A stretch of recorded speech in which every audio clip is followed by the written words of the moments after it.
Bom, gente, vamos dar continuidade à nossa série Compromisso, a série Relacionamento para a Glória de Deus, tá bom? Hoje é a segunda mensagem, o livro que nós temos como consulta, tá? Este comentário bíblico lá, Família e Casamento, Dr. David Merck, pastor, é um livro muito bom, tá?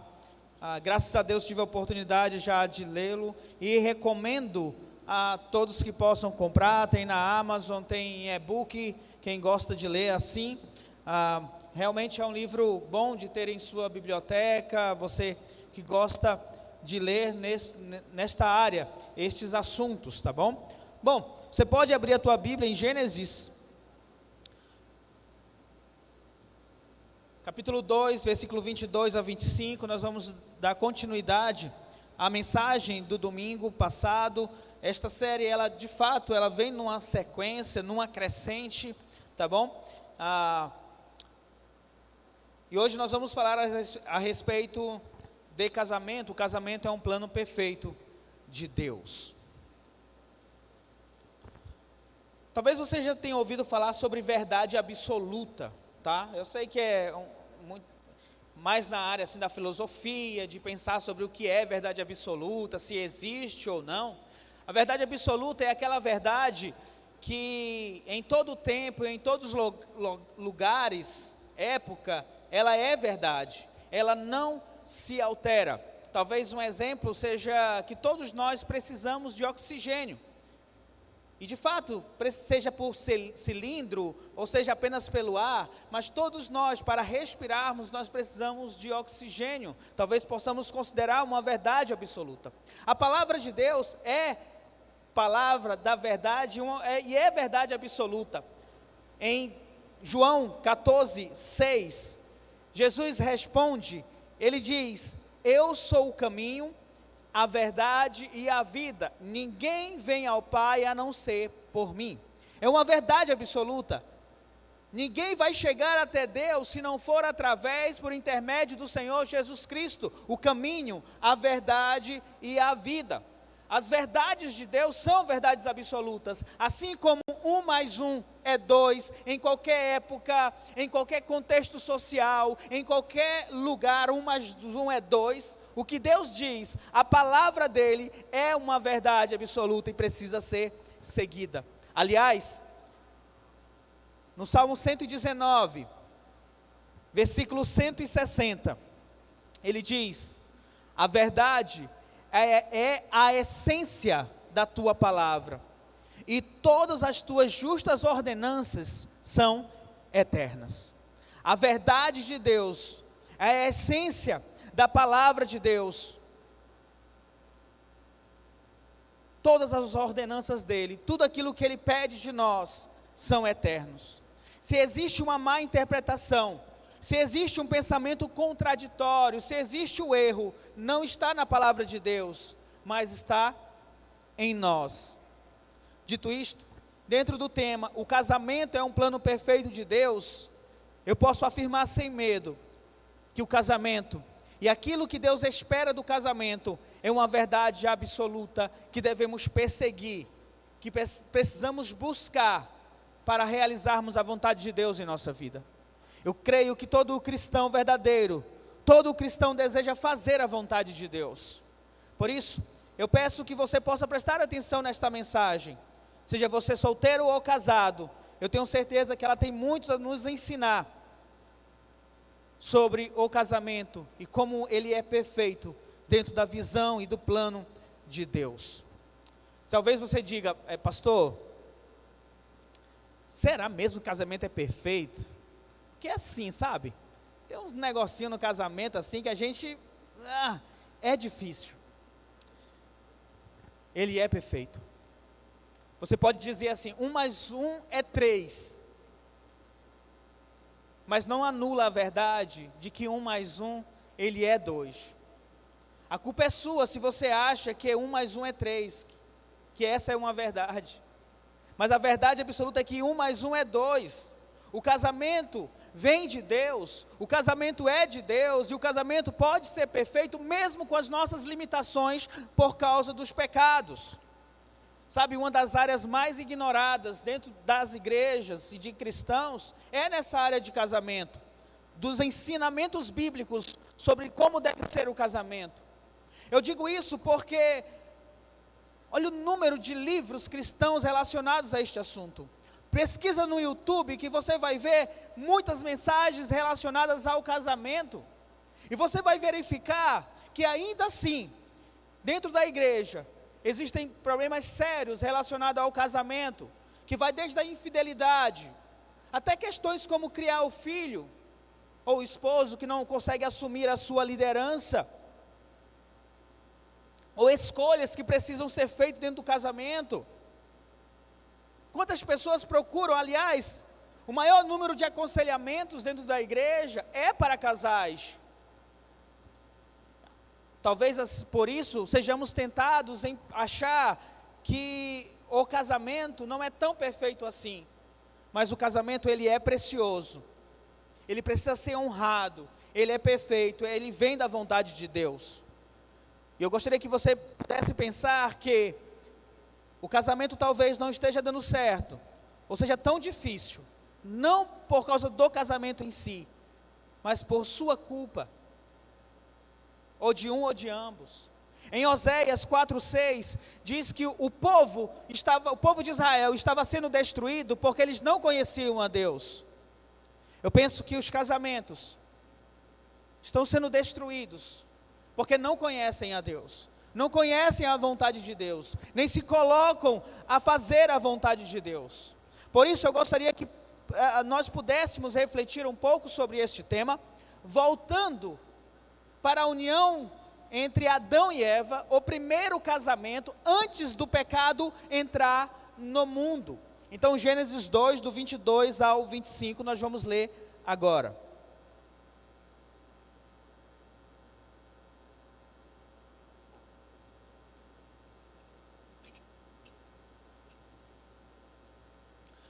Diz assim a palavra de Deus: com a costela que havia tirado do homem, o Senhor Deus fez uma mulher e a trouxe a ele. Disse então o homem: esta sim é osso dos meus ossos, é carne e carne da minha carne. Ela será chamada mulher, porque do homem foi tirada. Por essa razão, o homem deixará pai e mãe e se unirá à sua mulher, e eles se tornarão uma só carne. O homem e sua mulher viviam nus e não sentiam vergonha. Vamos orar. Pai, eu peço, Senhor, que Tu possa me conduzir nesta mensagem, que não fale por mim mesmo, ó Deus, mas tão somente pela Tua palavra, que Teu Espírito Santo, Pai, se sobreponha às minhas palavras, ó Deus amado, que eu seja usado como mensageiro, e que sejamos agraciados pela Tua mensagem relacionada a este tópico de casamento, ó Pai. Nos conduza, Espírito Santo de Deus, para a honra e para a glória do Teu nome. Amém. O casamento não é uma invenção humana. Deus, Ele criou o casamento. Eu quero que você tenha isso em mente agora. Não foi qualquer homem, não foi um homem e uma mulher que disseram, vamos criar o casamento. Não é o Estado que diz, vocês agora estão casados, muito embora necessite ir ao cartório para estarem casados. Você percebe no versículo 22 que Deus trouxe a mulher até Adão. Foi Deus que levou a mulher para Adão, para firmar ali o casamento. Em Hebreus, capítulo 13, versículo 4, Hebreus 13, 4, diz que o casamento deve ser honrado por todos, o leito conjugal conservado puro, pois Deus julgará os imorais e os adúlteros. Olha o que o autor da palavra de Deus está dizendo sobre o casamento. Ele tem que ser honrado por todos, conservado puro. E Deus vai julgar aqueles que são imorais e que são adúlteros, aqueles que quebram a aliança do casamento. Ao olharmos para esse texto, se nós estamos casados, precisamos sentir o temor de Deus, porque Ele está dizendo aqui, quem estiver no casamento com imoralidade ou adultério, não vai ser a esposa, não vai ser o esposo que vai julgar, vai ser Deus que vai julgar, Ele que vinga. Hebreus 10, 31 diz: terrível coisa é cair nas mãos do Deus vivo. Por isso, cuidado, você que pratica imoralidade e adultério dentro do teu casamento, porque você não está desonrando a tua esposa em primeiro lugar, você está desonrando a Deus, e é Deus que vai julgar as tuas ações. Cuidado para não cair nas mãos do Deus vivo. Casamento é importante. Se você olhar com atenção, Gênesis começa com um casamento lá em Gênesis 2, dentro da criação, Adão e Eva. E no último capítulo da Bíblia, Apocalipse 22, também fala do casamento entre Cristo e a igreja, entre Cristo e a noiva. O Espírito e a esposa dizem: vem.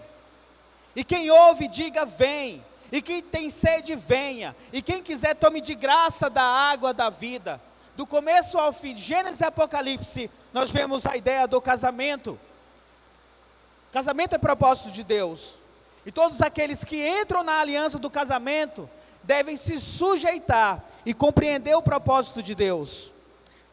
Em Mateus 19, 6, Jesus Cristo diz: portanto, o que Deus uniu, ninguém separe. Uma vez uma pessoa me disse: pastor, eu quero me separar, eu quero o divórcio. Eu não acho que foi Deus que uniu nós dois.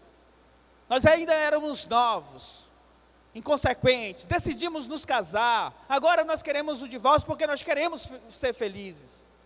Na verdade, ele está usando errado esse texto, portanto, o que Deus uniu, ninguém separe.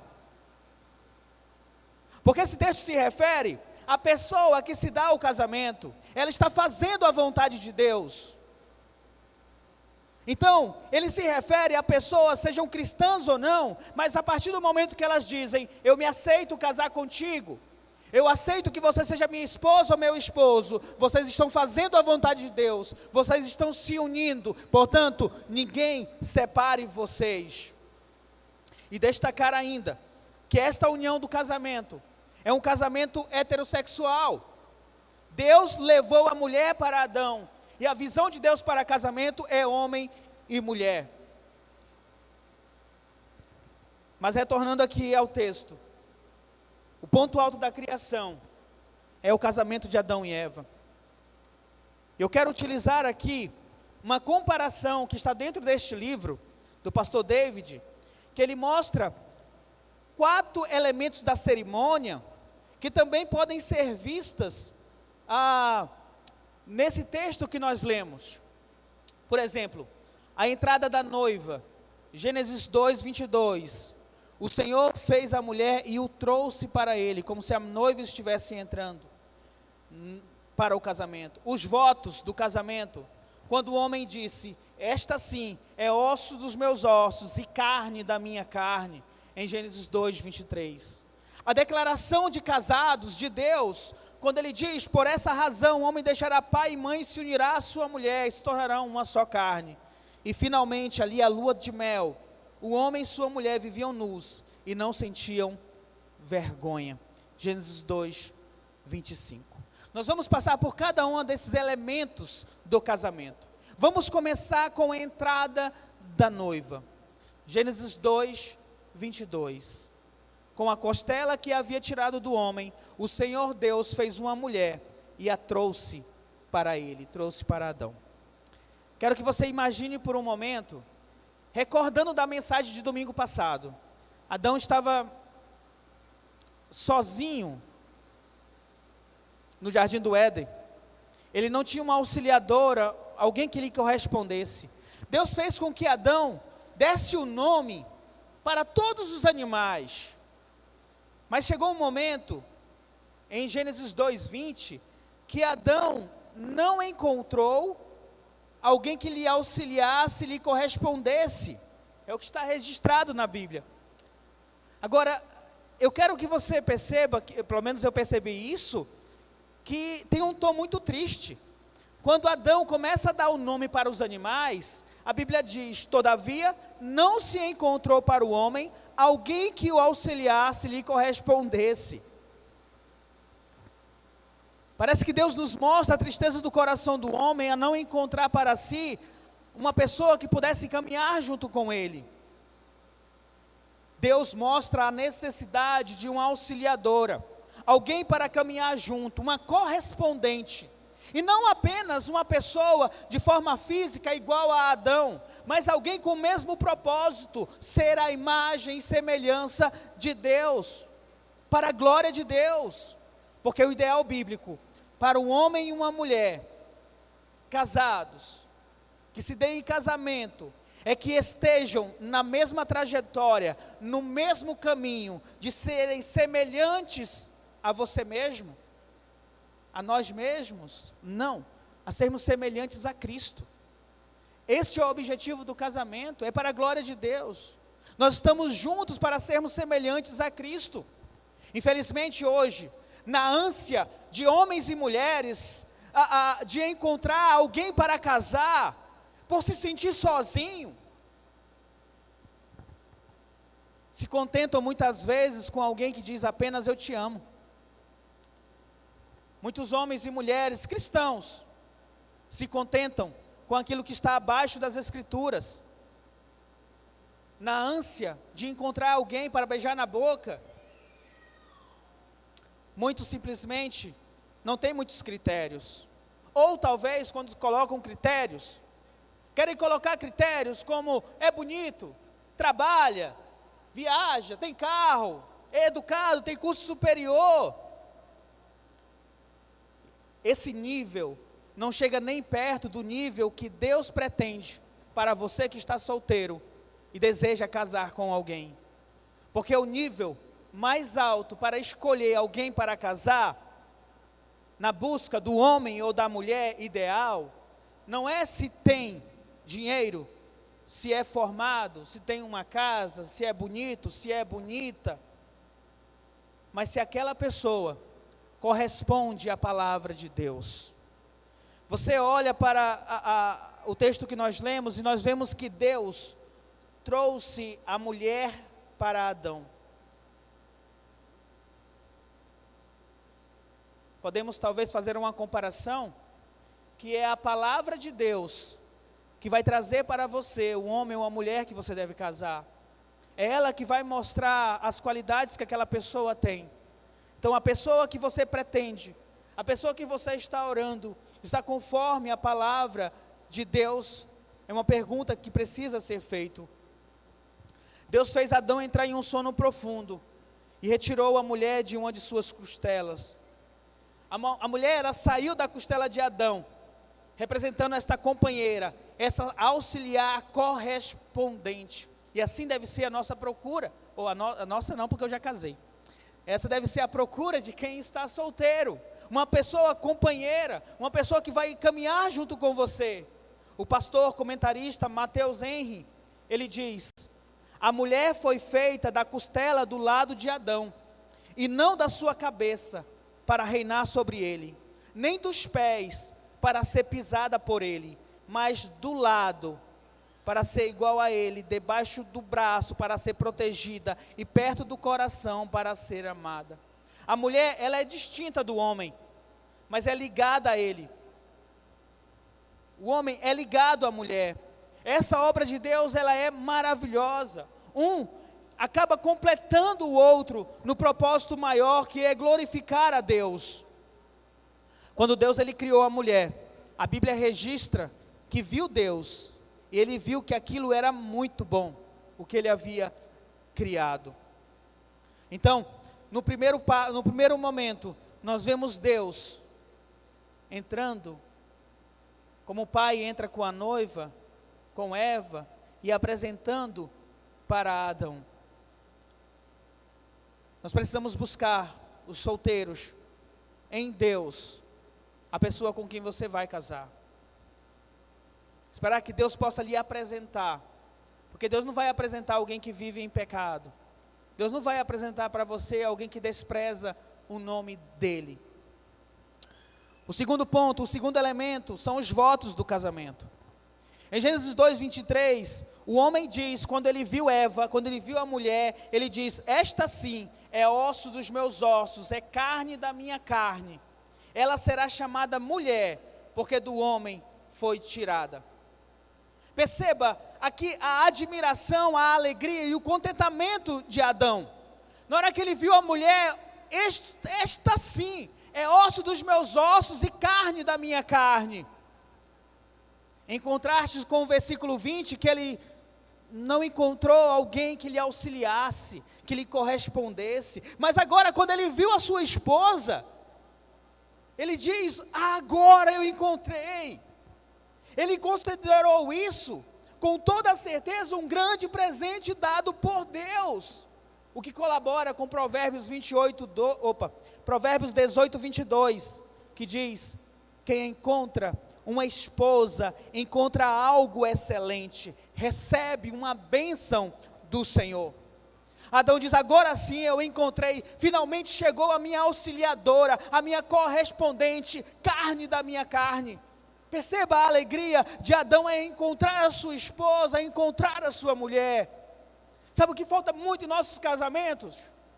A alegria de olhar para o cônjuge, para a esposa, para o esposo, e satisfazer em apenas olhar para ele ou para ela. Osso dos meus ossos, carne da minha carne. Estou olhando aqui para minha esposa, tá? Muitas vezes nós casados nos perdemos tanto em brigas, em discussões, que esquecemos de olhar para a pessoa que está na jornada junto conosco e nos alegrarmos nesta pessoa que está conosco, de reafirmarmos o nosso voto, o nosso pacto de união, que uma vez foi feita lá no casamento. Eu aceito me casar com ele, eu aceito me casar com ela, eu prometo, na alegria ou na tristeza. Infelizmente, em muitos casamentos, brigas, desconfiança, tornam o casamento pesado, o casamento triste, e a culpa não é do casamento. A culpa é de um ou de ambos, e em especial, porque esquecem de orar, de ler Bíblia, de buscar ao Deus vivo, para que juntos possam estar neste propósito de glorificar a Deus. O casamento não é para você fazer o teu cônjuge feliz. O meu casamento não é para eu fazer Rédiva feliz. O casamento é para que eu possa fazer Deus feliz. E de tabela, com toda certeza eu irei fazer ela feliz. Porque se a minha esposa tiver um esposo, eu, como alguém que teme ao Senhor, que serve a Deus, eu tenho certeza que ela será feliz. O casamento é para a glória de Deus. Você jamais vai conseguir fazer o teu cônjuge feliz, porque tu falha muito, tu erra muito. Nós somos pecadores. Nós somos pecadores que falamos um dia sim. Nós temos este lado, essa carne em nós, que muitas vezes vai fazer o nosso cônjuge se entristecer, chorar. É por isso que precisamos buscar a Deus em primeiro lugar. E assim, por tabela, nós também estaremos abençoando nosso cônjuge, no caso, a minha esposa.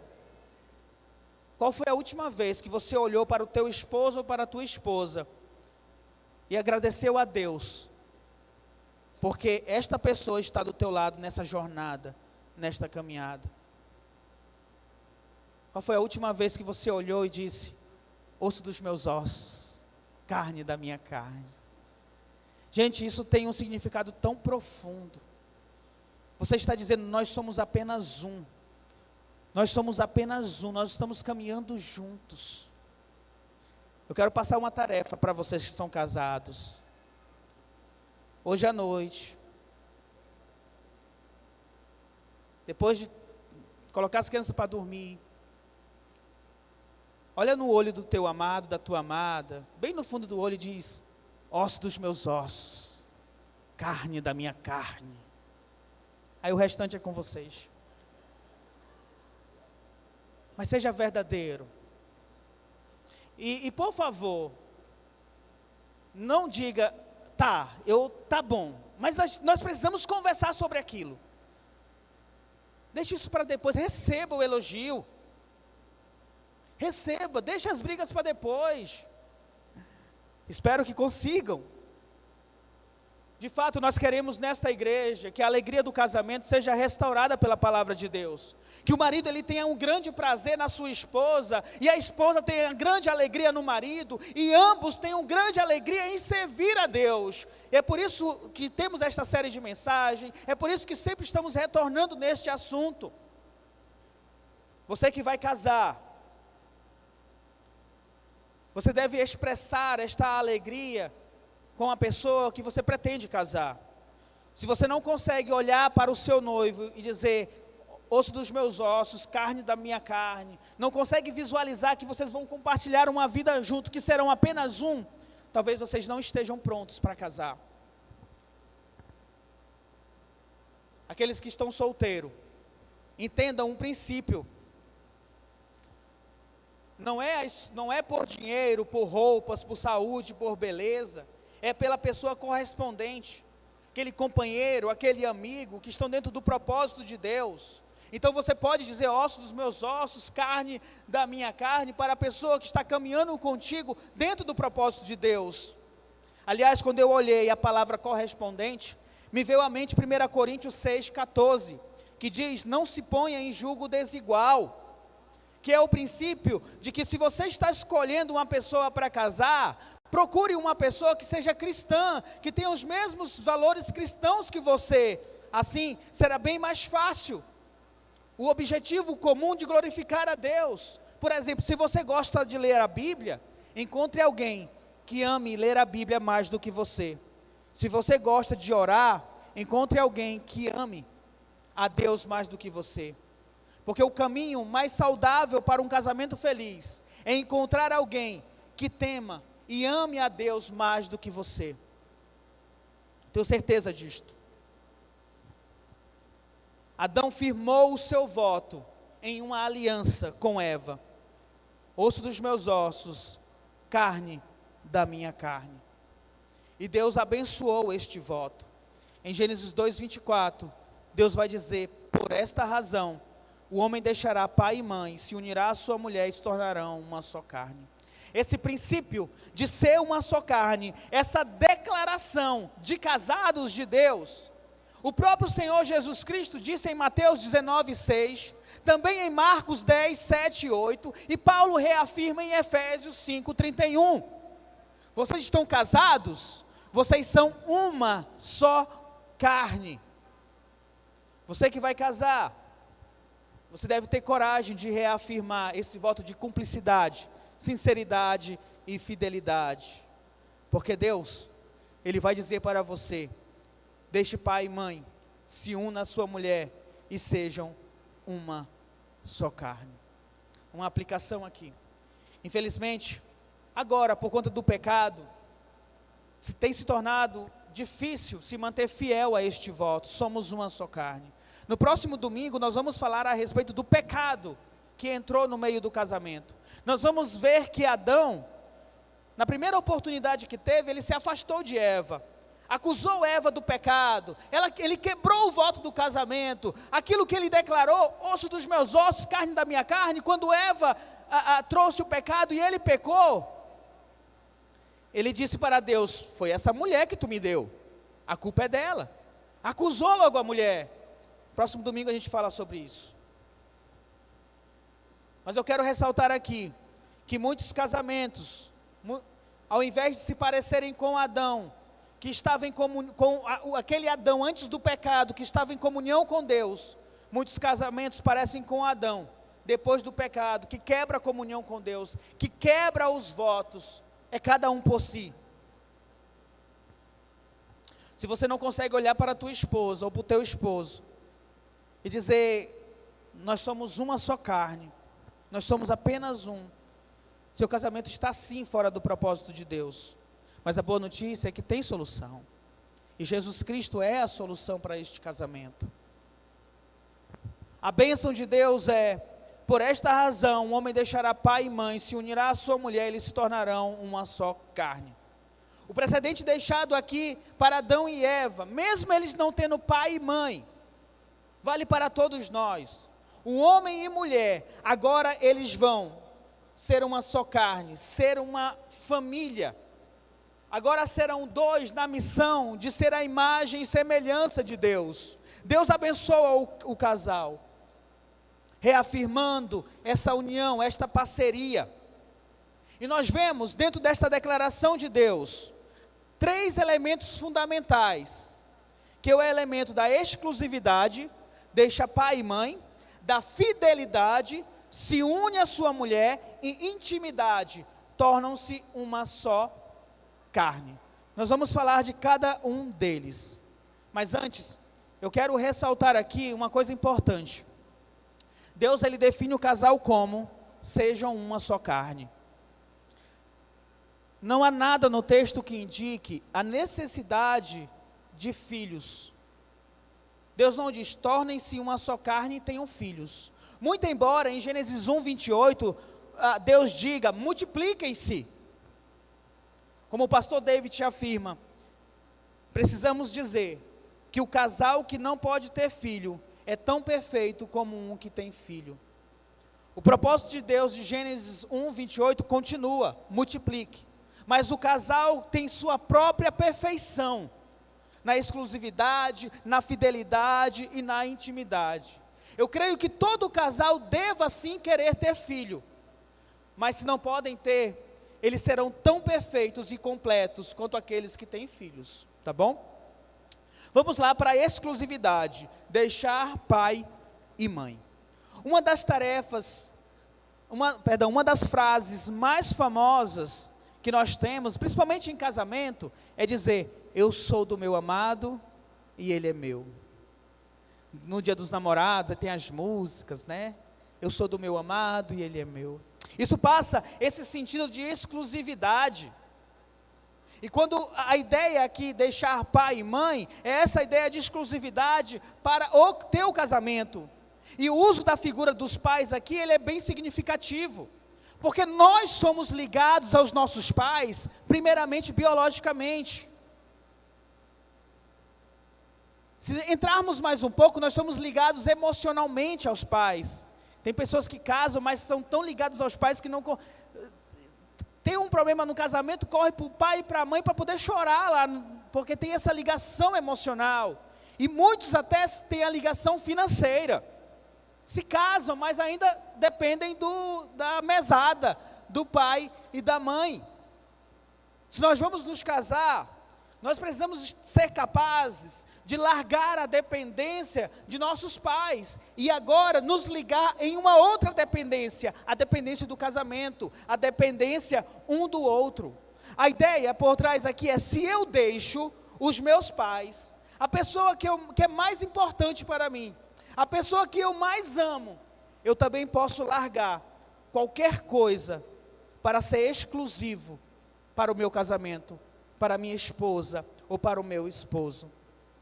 O pastor Tim Keller, ou Timothy Keller, ele diz assim, seu casamento deve ser mais importante do que qualquer outra coisa. Nenhum ser humano deve receber mais do seu amor, energia, esforço e compromisso do que o seu cônjuge.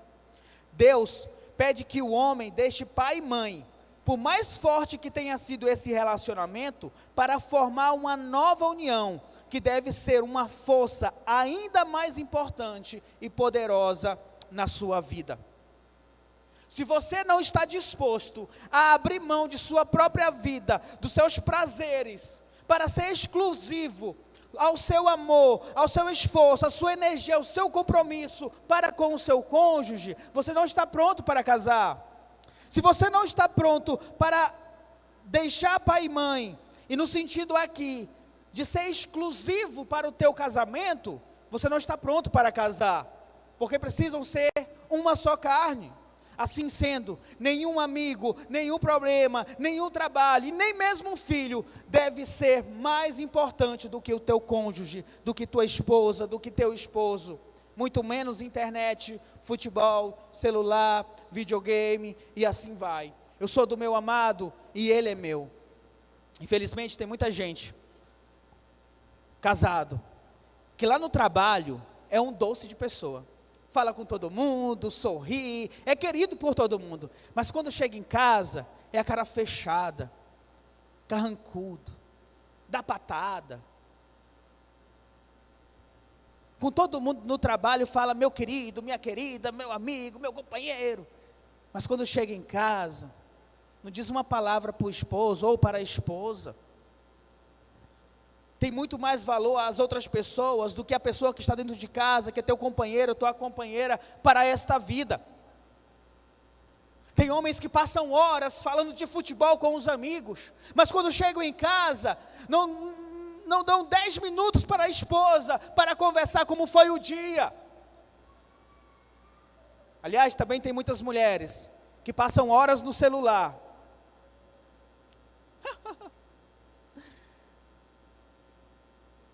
Mas também não entregam 10 minutos do seu tempo para conversar com seu esposo, para dar um carinho, para dar uma atenção. E mulheres, o homem pode até se fazer de fortão, de machão, mas são doidos por carinho, por cafuné, por beijinho na nuca, por palavra no ouvido dizendo eu te amo, osso dos meus ossos, carne da minha carne.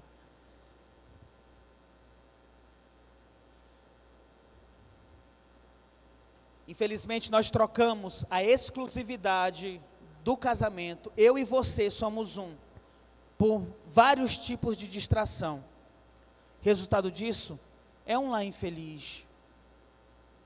Você precisa olhar para a tua esposa que um dia você disse sim, eu quero me casar, que vocês estão juntos nesta caminhada. Vai vir dificuldade, vai vir problema, vai vir aflição, vai vir choro, mas nós estamos juntos, é eu e você, minha filha, para o que der e o que vier, até que Deus nos leve. Estamos juntos nesta caminhada, exclusividade. Deixa eu só trazer algumas considerações aqui. Deixar pai e mãe não quer dizer que você vai abandonar o teu pai e a tua mãe não, tá? Por favor. O texto não está dizendo isso para você ir para o mais longe possível dos teus pais. Ele está dizendo que você deve formar a tua família, o teu novo lar. O sogro e a sogra são importantes para você. É algo parecido com a tua mãe e o teu pai. Porque eles são o pai e a mãe do teu cônjuge. Daquele que você é uma só carne. Portanto, não os despreze. Por mais que sejam chatos, inconvenientes. Mas são o pai e a mãe da tua esposa ou do teu esposo. A pessoa que você deve mais amar nesta vida. Noivos, você tem condição financeira e emocional para de fato deixar a casa do teu pai e da tua mãe? Pensa sobre isso. Esposo, esposa, o teu parceiro, teu companheiro de vida, o teu esposo, a tua esposa, tem exclusividade? Exclusividade nas atividades, nas programações, conversa e diversão? Lá no grupo do futebol, eu vou falar aqui, pessoal do futebol. Quando diz, está marcado o jogo, a maioria dos homens, eu vou perguntar para minha esposa, olha que coisa bonita. Se ela não tem nada programado para que eu possa jogar futebol. Falei, gente, não sei se eles perguntam mesmo. E para os solteiros, isso aqui é importante, tá? A exclusividade é para o casamento, não é para o namoro. Vocês não estão casados. Porque tem muito namorado que quer ter exclusividade agora em tudo. Inclusive no tempo. Ai, ele passou apenas, hoje o dia tem 24 horas, mas ele passou comigo apenas 18 horas. O namorado tem que pegar no trabalho, tem que deixar em casa, o bichinho tem que ir para todo lugar com a namorada, como se fossem casados. Ele tem pai e mãe, que ela se vire com o pai e com a mãe. Vocês não estão casados, não criem dependência agora. A dependência é para dentro do casamento. Tem algumas vezes que diz assim, isso é coisa que a gente vê no tal de Kauai, coisa assim, né? A vida, adolescente diz, a minha vida. Que vida o quê, gente? Vocês não estão casados. Não é tua vida coisa alguma, são namorados apenas. Não transfira coisas do casamento para dentro do namoro, principalmente essa questão de exclusividade. Você é exclusivo do teu pai e da tua mãe. Depois que casar, aí sim, você vai ter o esposo ou esposa.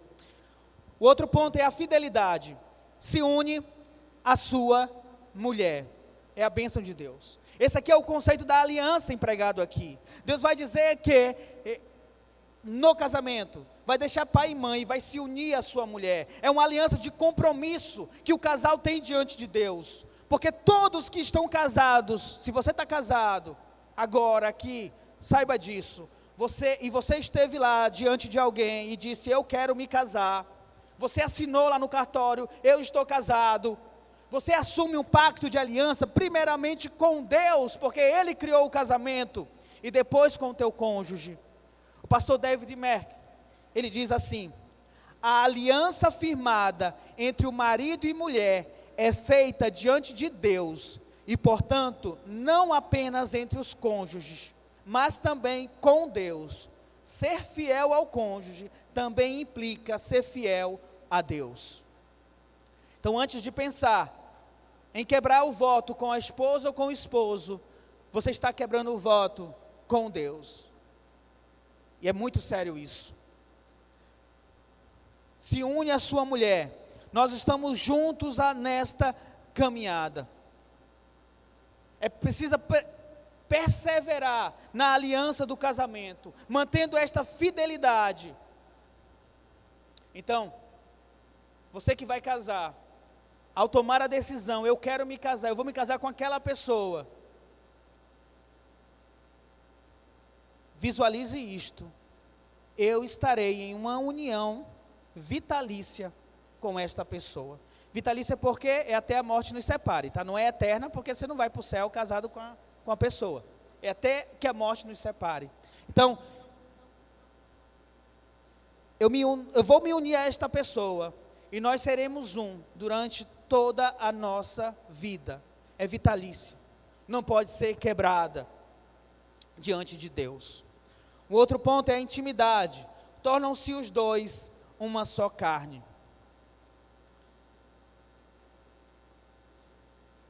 Ser uma só carne não tem apenas um significado espiritual, não é apenas você compartilhar o cartão de crédito, as finanças, mas também ao contato físico. Literalmente, o homem e a mulher se unem em uma só carne.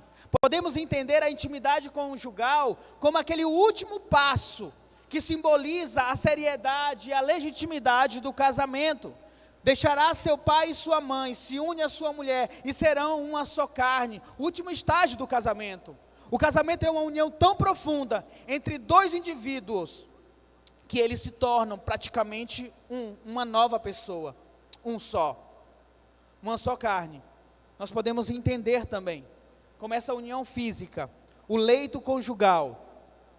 Infelizmente, o que vemos hoje, antes nós falávamos assim: jovens que praticam sexo antes do casamento. Infelizmente hoje nós já podemos falar adolescentes. Pessoas que pegam o que era para ser o último estágio do casamento, da confirmação do casamento, para colocar em primeiro lugar. Claro que Deus criou a sexualidade humana. Quando praticada dentro do padrão de Deus, dentro do padrão do casamento, ela representa a mais alta e a mais bela expressão de união entre dois seres humanos. No entanto, quando é praticado fora do casamento, não glorifica a Deus, mas sim glorifica o diabo. Quando pratica o sexo antes do casamento, você estará glorificando o diabo. Você estará manchando o leito conjugal. O que era para ser puro, agora está manchado pelos seus desejos pecaminosos. Isso apenas traz glória para o diabo. Você que é casado e vê pornografia, você também está sendo infiel na sua mente, no seu corpo, no seu desejo para com a sua esposa também. Você está maculando o leito conjugal. Você está se tornando impuro o leito conjugal. Você também pode ser considerado entre as pessoas que são imorais e adúlteras. Pornografia é pecado. Seja solteiro ou casado.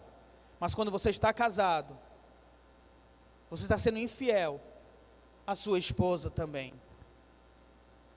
Ser uma só carne é poder compartilhar desta vida a dois, do leito conjugal, partilhar da vida, de um único propósito, com cumplicidade, uma única missão para a glória de Deus. Só mais uma questão aqui, é compartilhar o financeiro também, tá, gente? Uma só carne diz respeito também é compartilhar o financeiro. Para com isso de meu dinheiro e teu dinheiro, é dos dois. Se estamos pobres, é os dois que estão pobres, está rico, é os dois que estão ricos. Esse carro aqui é meu, a mulher, né? Já limpou teu pé para entrar no meu carro? Não, o carro é dos dois. A casa é dos dois, os filhos são dos dois. Aliás, a criação de filhos, é ambos que devem criar os filhos. Aliás, o pai deve mostrar a sua liderança aqui também na criação dos filhos. Para concluirmos, a lua de mel, Gênesis 2, 25. O homem e sua mulher viviam nus e não sentiam vergonha. O texto termina com uma das mais belas descrições do casamento. Depois que Deus levou a noiva, depois que Adão fez o voto de osso dos meus ossos, carne da minha carne, depois que Deus abençoou, deixará pai e mãe, se unirá à sua mulher e serão uma só carne. A Bíblia registra, o homem e a mulher viviam nus e não sentiam vergonha. Estar nu simboliza a inocência, a transparência, a intimidade, a vulnerabilidade de ambos. E não se envergonham. Diz respeito a que tudo estava funcionando exatamente como Deus desejava. Eles não sentiam vergonha de nada, porque eles estavam dentro do propósito do Deus Criador. E como é bom, como é perfeito, um casal que se mantém firme em seus votos, que são transparentes, que tem sua intimidade, que tem sua inocência de casal, preservando a exclusividade, a fidelidade, a intimidade, sem sentirem vergonha, felizes. Vergonha por causa do pecado, vergonha por causa da imoralidade, quando eles se entregam totalmente um para o outro. Que nós possamos experimentar em nosso casamento essa lua de mel, de estarmos unidos, transparentes, sem nenhuma vergonha diante um do outro e principalmente diante de Deus. Estar casado é uma tarefa difícil por causa do casamento. Mas tudo que eu falei aqui é possível. Você pode sim amar a tua esposa com todas as tuas forças, com toda a exclusividade, com toda a intimidade, com toda a fidelidade. Basta apenas se submeter à vontade de Deus. A palavra de Deus diz que precisamos confiar a nossa vida ao Senhor. As demais coisas Ele vai nos guiar. Então confia a tua vida ao Senhor. Esposa, confia a tua vida ao Senhor, para que você seja a esposa conforme a vontade de Deus, a auxiliar, a correspondente. Os nossos casamentos podem sim ser restaurados, mas se submetam a Deus, porque você não vai seguir o propósito de Deus se você não deseja fazer a vontade de Deus. Nós vamos orar agora. E eu peço que você, se você está do lado da tua esposa, segura a mão da tua esposa. Eu quero orar pelo casamento. Eu quero orar pelo teu casamento. Esteja comigo nesta oração. Deus de amor, nós pregamos aqui, ó Deus, sobre a tua vontade para o casamento, ó Deus, de serem uma só carne, da exclusividade, da intimidade, da fidelidade, ó Deus. Eu não conheço, ó Deus, o casamento das pessoas aqui presentes, eu sei do meu casamento. Eu não sei, ó Pai, as lutas que têm enfrentados, os pecados que existem dentro do casamento, ó Pai. Mas o que eu peço agora, Espírito Santo de Deus, é que este casamento, Senhor, seja fortalecido pela força que vem do Teu poder, Senhor. Que todas as armas, ó Pai, todas as armadilhas, as ciladas do inimigo, Senhor Deus, possam estar acabadas, serem desfeitas, ó Deus, para que estes casais, ó Deus, vivam plenamente o casamento que Tu tens para eles. Que o esposo possa olhar para a sua esposa e dizer, osso dos meus ossos, carne da minha carne. Que a esposa possa olhar para o esposo e falar também, osso dos meus ossos, carne da minha carne. Que possam perceber que estão juntos nesta caminhada, Pai amado. Que haja perdão, que haja arrependimento, Senhor Deus.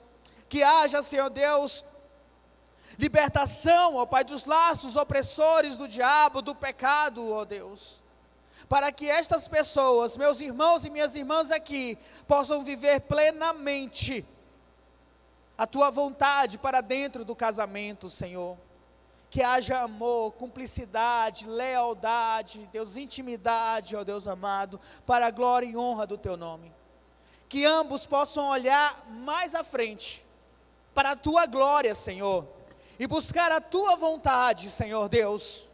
Que tenhamos casais fortalecidos aqui, ó Pai, em nome de Jesus Cristo. Quero orar também pelos solteiros, ó Deus. Que eles não fiquem desesperados à procura de um correspondente, à procura, Senhor, de alguém para viver juntos. Que eles possam primeiramente buscar fazer a Tua vontade e esperar em Ti, que Tu possas, ó Pai, mostrar quem é o homem, quem é a mulher, Senhor, que será a pessoa que vai caminhar juntos, ó Pai amado. Que possam avaliar segundo a Tua palavra, Deus amado, para que de fato tenham um casamento fortalecido por Ti, Senhor Deus. No mais, ó Deus, ensina-nos a buscar a Tua palavra. Ensina-nos, ó Pai amado, a fazer a Tua vontade, que é a verdade absoluta para nós. Converta os corações, ó Pai. Traga o arrependimento para que os que ainda não creem, possam crer em Ti como único e suficiente Salvador, e possam se ver livres das amarras do diabo. Assim eu oro, Pai, agradecido em nome do Teu Filho amado Jesus Cristo. Amém, Jesus.